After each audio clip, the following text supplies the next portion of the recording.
Bom dia, irmãos, graça e paz do Senhor Jesus a todos. Hoje, meditando sobre o Salmo 23, eu gostaria de compartilhar com os irmãos.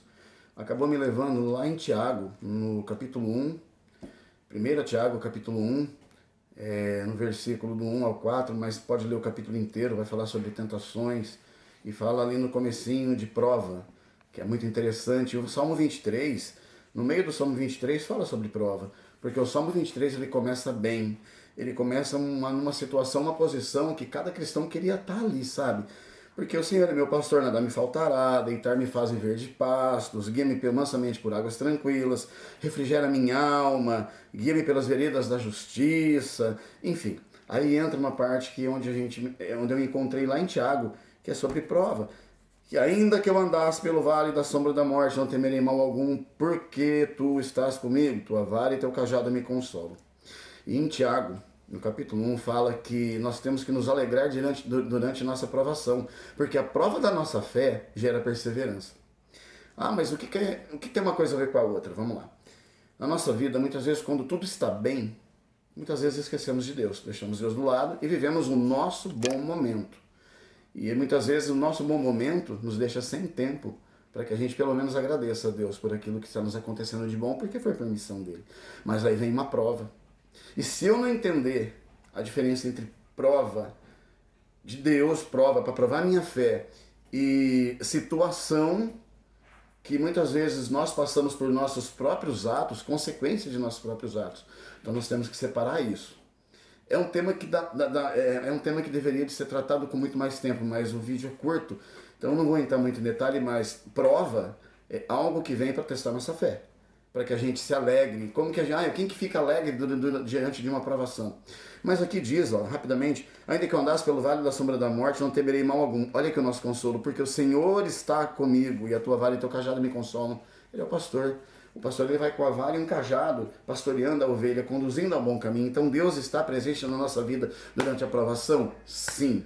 E muitas vezes nós sentimos mais ainda a presença dele diante da provação. Mas aí o que acontece? O salmo termina bem, por quê? Prepara uma mesa perante mim na presença dos meus inimigos, unge a minha cabeça com óleo e meu cálice transborda. Muitas vezes, a maioria das vezes, irmãos, o nosso maior inimigo somos nós mesmos, com nossos atos, atitudes, palavras, omissões. Isso tudo pode ser consequência de nossos atos. O nosso pensamento, às vezes, é muito mais rápido, o nosso agir é muito mais rápido, a nossa reação como ser humano pecador do que a nossa reação como cristão temente a Deus, que quer andar no caminho reto do Senhor. E muitas vezes as atitudes nossas impensadas não agradam a Deus. Então nós temos que ter a fé, uma mente consciente em Cristo e fazer com que a nossa atitude seja baseada em Cristo. Ter o comportamento de Cristo. Cristo perdoaria. Por que eu não perdoei? Cristo não falaria um palavrão ali, então eu também não posso falar. Cristo não rebateria aquela palavra daquela pessoa que não me agradou de uma forma áspera. Ele absorveria e daria o outro lado para ser batido. É difícil entender assim. Muitas vezes é difícil a gente agir dessa forma. Porque entender a gente entende. Tem que agir como Cristo. E ainda certamente que a bondade e a misericórdia me seguirão todos os dias na minha vida e habitarei na casa do Senhor por longos dias.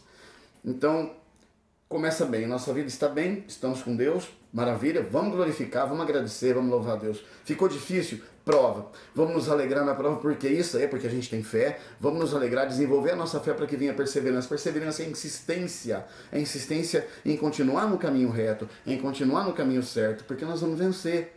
E aí diz a palavra também que o Senhor, Ele está conosco presente a todo momento. Muitas vezes nós não sentimos a presença dEle, mas Ele está ali, porque nós nos afastamos de Deus e não Deus se afasta da gente. Mas Deus também diz, apartai-te de mim, vós que praticais a iniquidade.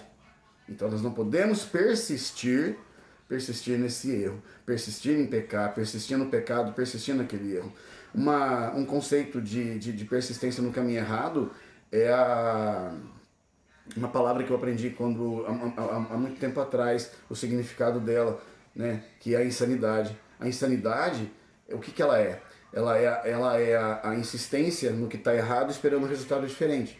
Então eu não posso continuar naquele caminho esperando que lá na frente vai ser diferente, porque não vai. Se eu persistir no erro esperando um resultado diferente, isso é insanidade. Isso me afasta do caminho de Deus. A Bíblia não nos proíbe de errar assim de uma forma, mas que a gente não repita o erro, porque somos seres humanos falhos e pecadores. Mas não podemos basear a nossa vida apenas em que somos falhos e pecadores. Nós temos que basear a nossa vida que somos reflexos de Deus, somos reflexos de Jesus. E Jesus disse que aqui na terra nós faríamos coisas semelhantes, até maiores do que ele fez. Mas isso tem que ser um desenvolvimento da nossa fé. Tem que ser com realmente nós acreditarmos que somos filhos de Deus, acreditarmos que podemos ser santos, porque Deus foi santo, Jesus foi santo, e ele é santo. Então nós temos que acreditar nisso, desenvolver a nossa fé, acreditar que o Senhor é o nosso pastor e Ele nunca vai nos faltar, acreditar que nós vamos passar por provas sim, mas também acreditar que Ele prepara uma mesa para a gente diante de nossos inimigos e que certamente a bondade e a misericórdia nos acompanha até o final dos nossos dias. E o nosso cálice vai transbordar da presença de Deus. Amém, irmãos? Era isso que eu queria estar passando. Acho que eu estendi demais o vídeo. Os irmãos me desculpem porque ficou longo, mas eu realmente, como eu disse, é um tema para ser dito talvez até em uma ministração longa, para que seja bem explicado, bem desenvolvido o tema.